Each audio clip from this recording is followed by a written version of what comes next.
રાજકોટ રેન્જના નવયુક્ત આઈજી નિલીપ રાયે ચાર્જ સંભાળતાની સાથે જ એક્શન મોડમાં જોવા મળ્યા છે।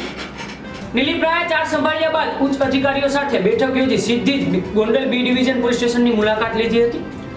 ગોંડલ પહોંચેલા નવા રેન્જ આઈજીનું રાજકોટ જિલ્લા એસપી વિજયસિંહ ગુજ્જર દ્વારા સ્વાગત કરવામાં આવ્યું હતું। આઈજી નિલીપ રાયે બી ડિવિઝન પોલીસ સ્ટેશનના તમામ સ્ટાફનો રોલ કોલ લીધો હતો। પોલીસ કર્મચારીઓને ફરજ પ્રત્યે નિષ્ઠા રાખવા અને ગુનેગારોમાં પોલીસનો ખોફ જળવાઈ રહે તે માટે કડક સૂચનાઓ આપી હતી। રાજકોટ રેન્જ હેઠળ આવતા તમામ પોલીસ સ્ટેશનની રૂબરૂ મુલાકાત લઈશ તેમ નિલીપ રાયે જણાવ્યું હતું।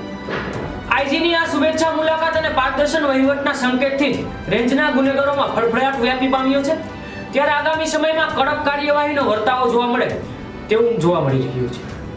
વધુ અપડેટ જોવા માટે આપ જોતા રહો સત્ય સમાપન ન્યૂઝ। નમસ્કાર।